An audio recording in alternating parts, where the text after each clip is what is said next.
राजभर समाज को कब तक आरक्षण मिलेगा? आरक्षण तो 32 साल से मिल रहा है। जो लोग मांग कर रहे हैं उनको पता नहीं है कि आरक्षण मिल रहा है कि नहीं मिल रहा है। 1932 में सुप्रीम कोर्ट के आदेश पर 27% आरक्षण लागू हुआ है।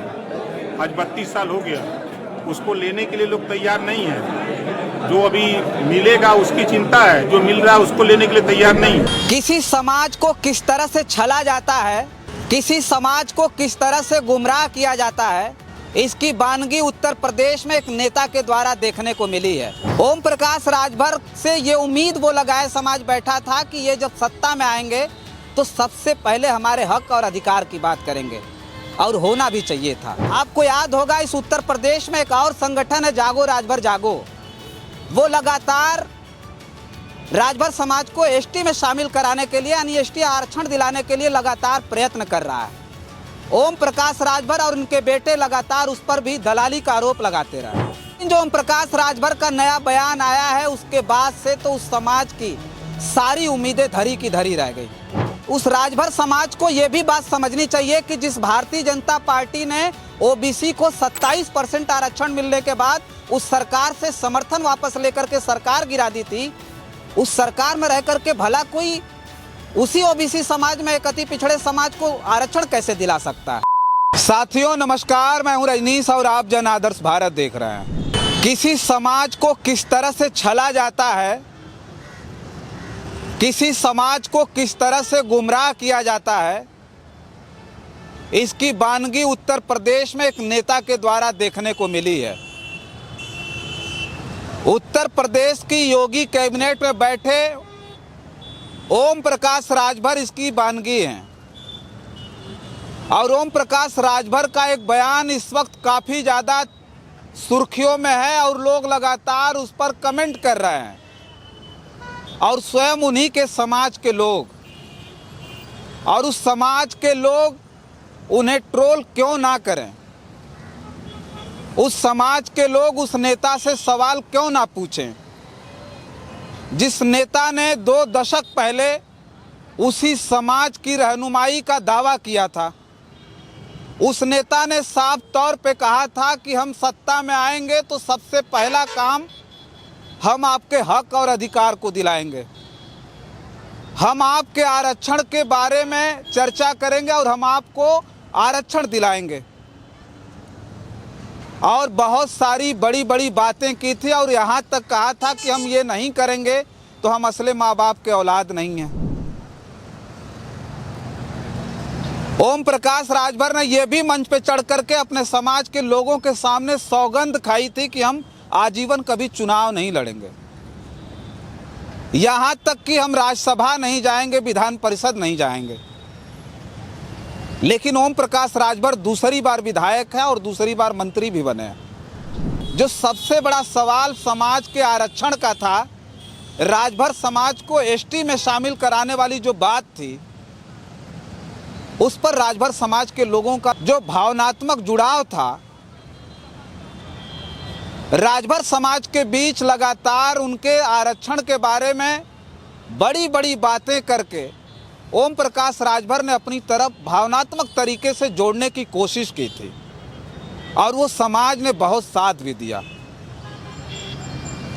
ओम प्रकाश राजभर से ये उम्मीद वो लगाए समाज बैठा था कि ये जब सत्ता में आएंगे तो सबसे पहले हमारे हक और अधिकार की बात करेंगे, और होना भी चाहिए था। ओम प्रकाश राजभर हमेशा चुनाव से पहले ये सारी बातें करते रहे कि हम अपने समाज को सारा हक अधिकार दिलाएंगे और यहाँ तक कि एसपी, डीएम, कलेक्टर, दरोगा सारा कुछ बनाने का वादा किया था। खुले मंचों से कहा था कि हाथ उठा करके बताइए किसको एसपी, डीएम, दरोगा और पुलिस बनना है। समाज के लोगों ने सहमति जताई थी, हाथ उठा करके कहा था और उम्मीद रखा था कि ओम प्रकाश राजभर जब सत्ता में आएंगे तो हमारे लिए जरूर काम करेंगे। लेकिन जो ओम प्रकाश राजभर का नया बयान आया है उसके बाद से तो उस समाज की सारी उम्मीदें धरी की धरी रह गई। ओम प्रकाश राजभर ने अभी नया जो बयान दिया उसमें साफ तौर पे कहा, पत्रकारों ने जब उनसे सवाल किया कि राजभर समाज को कब आरक्षण मिलेगा तो ओम प्रकाश राजभर ने दो टूक में जवाब दिया कि उन्हें आरक्षण 32 साल पहले मिल गया। वो आरक्षण तो ये ले ही नहीं पा रहा है। राजभर समाज को कब तक आरक्षण मिलेगा? आरक्षण तो 32 साल से मिल रहा है। जो लोग मांग कर रहे हैं उनको पता नहीं है कि आरक्षण मिल रहा है कि नहीं मिल रहा है। 1932 में सुप्रीम कोर्ट के आदेश पर 27% आरक्षण लागू हुआ है। आज 32 साल हो गया, उसको लेने के लिए लोग तैयार नहीं हैं। जो अभी मिलेगा उसकी चिंता है, जो मिल रहा है उसको लेने के लिए तैयार नहीं है। और इनके जाहिलियत का पता आप इसी से लगा सकते हैं कि इन्होंने कहा 1932 में ही ओबीसी को 27% आरक्षण मिला, जिसका लाभ वो जो है राजभर समाज नहीं ले पा रहा है। सोचिए कि सन 1947 में देश आज़ाद हुआ और सन 1932 में ये बता रहे हैं कि जो ओबीसी है उसको 27% आरक्षण मिला हुआ है, जिसका लाभ राजभर समाज नहीं उठा पा रहा है। जो 27% आरक्षण की बात कर रहे हैं ओबीसी के लिए, जो इस देश में सबसे पहले पिछड़ा वर्ग आयोग का गठन हुआ था वो काका साहब कालेलकर की अध्यक्षता में हुआ था। तब देश के प्रधानमंत्री जवाहरलाल नेहरू हुआ करते थे सन 1953 में। उसके बाद दूसरी बार जब पिछड़ा वर्ग आयोग का गठन हुआ मंडल कमीशन के रूप, वो सन 1979 में हुआ था। तत्पश्चात 1989 में देश में बीपी सिंह की सरकार ने मंडल कमीशन की रिपोर्ट को, मंडल कमीशन की सिफारिश को लागू करने की घोषणा की थी।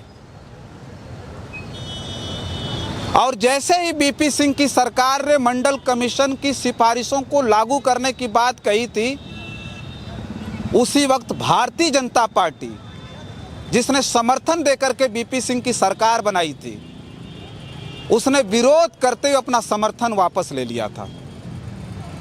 यानी बीपी सिंह की सरकार ने पहली बार ओबीसी को नौकरियों में 27% आरक्षण देने का ऐलान किया था, और वो केवल नौकरियों में ही मिला था। वो सन 1989 की बात है।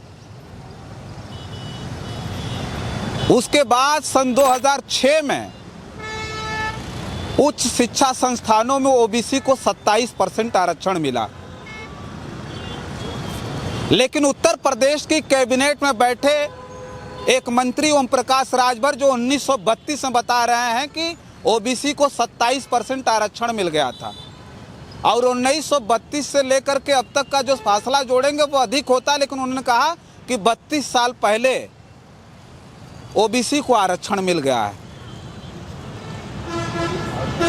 बात ये केवल महत्वपूर्ण नहीं है, बल्कि महत्वपूर्ण बात यह है कि जब ओम प्रकाश राजभर ने उत्तर प्रदेश में राजनीतिक जमीन तैयार करने की कोशिश की थी, तो सबसे पहले वादा अपने समाज के लोगों को उन्होंने किया था और कहा था कि जब हमारी सत्ता होगी तो सबसे पहले हम आपके आरक्षण के बारे में सोचेंगे।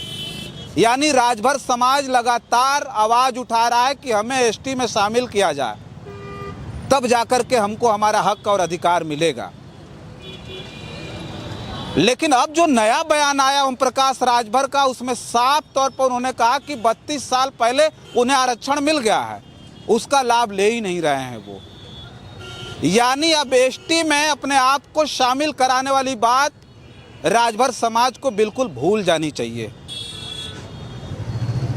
उस राजभर समाज को यह भी बात समझनी चाहिए कि जिस भारतीय जनता पार्टी ने ओबीसी को 27% आरक्षण मिलने के बाद उस सरकार से समर्थन वापस लेकर के सरकार गिरा दी थी, उस सरकार में रह करके भला कोई उसी ओबीसी समाज में एक अति पिछड़े समाज को आरक्षण कैसे दिला सकता है। यानी उस मामले को देखा जाए तो साफ तौर पर यह समझ में आता है कि भारतीय जनता पार्टी ओबीसी विरोधी, ओबीसी के आरक्षण का सबसे बड़ा विरोध उसने किया था। तमाम हिंदू संगठन के लोग मंडल कमीशन के खिलाफ सड़क पर उतरे थे। बहुत सारे लोगों को उस वक्त जेल में डाल दिया गया था। तो आप सोचिए कि उस सरकार में ये रह करके आपके आरक्षण की बात करेंगे। बात यहीं ख़त्म नहीं होती है। बल्कि ओम प्रकाश राजभर के बड़े बेटे अरविंद राजभर ने मंच पर चढ़ करके ये बात कहा था जब ये सारे कयास लगाए जा रहे थे कि ओम प्रकाश राजभर मंत्री कब बनेंगे। लोग सवाल पूछ रहे थे। उस वक्त राजभर समाज ने साफ तौर पर इनसे पूछने की कोशिश की थी, तो मंचों पर चढ़ करके अरविंद राजभर ने कहा था कि हमें 9 तारीख को फोन आ गया था कि 10 तारीख को पिताजी को लेकर के आ जाओ, 10 तारीख को मंत्री पद की शपथ लेनी है।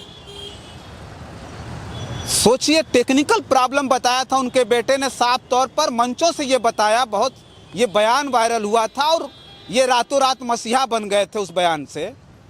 उसमें साफ तौर पे कहा कि हमने मना कर दिया। सोचिए, अरविंद राजभर ने उस मंच पे कहा कि हमने मना कर दिया कि हम तब तक मंत्री की शपथ नहीं लेंगे जब तक हमारी बात नहीं मानी जाएगी। आरक्षण के मुद्दे पर जब तक फाइल राज्य सरकार केंद्र को नहीं भेज देगी तब तक कोई शपथ नहीं होगा। लेकिन ओम प्रकाश राजभर के बयान के बाद अब ये बात साफ हो गई है कि ये राजभर समाज की किसी आरक्षण की बात नहीं कर रहे हैं। किसी प्रकार की कोई रिपोर्ट भेजने की बात नहीं हुई थी, कोई समझौता नहीं हुआ था, बल्कि जिस सरकार में बैठ करके ये मलाई चाप रहे हैं उस सरकार में बैठ करके केवल जो लगातार इनके ही समाज के तमाम संगठन, तमाम लोग आरोप लगाते रहे कि ये ओम प्रकाश राजभर की प्राइवेट लिमिटेड पार्टी है, कंपनी है, जिनको ये 3 बाप बेटे मिलकर के चला रहे हैं।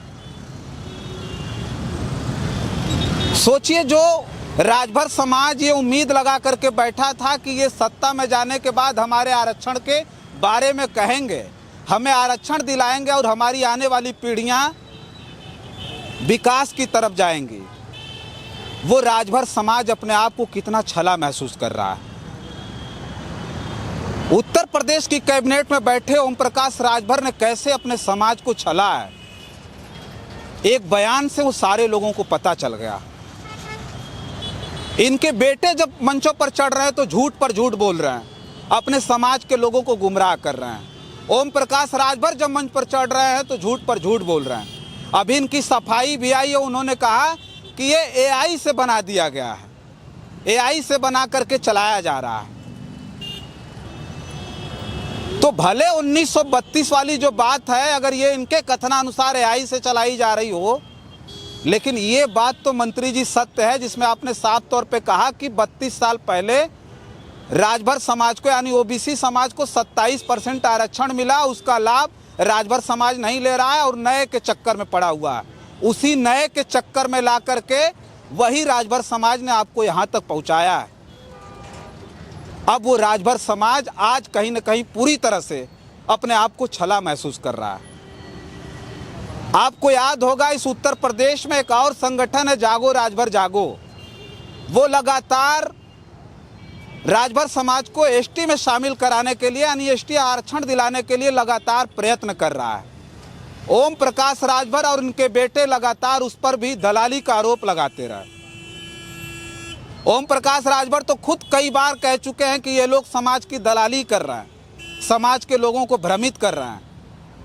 लेकिन ओम प्रकाश राजभर के बयान से साफ साबित हो रहा है कि जागो ने लगातार राजभर समाज के आरक्षण की आवाज़ तो उठाई है, लेकिन ओम प्रकाश राजभर और उनके तमाम पार्टी के लोग या फिर कहें सुभाषपा ने पूरी तरह से राजभर समाज को छलने की कोशिश की है।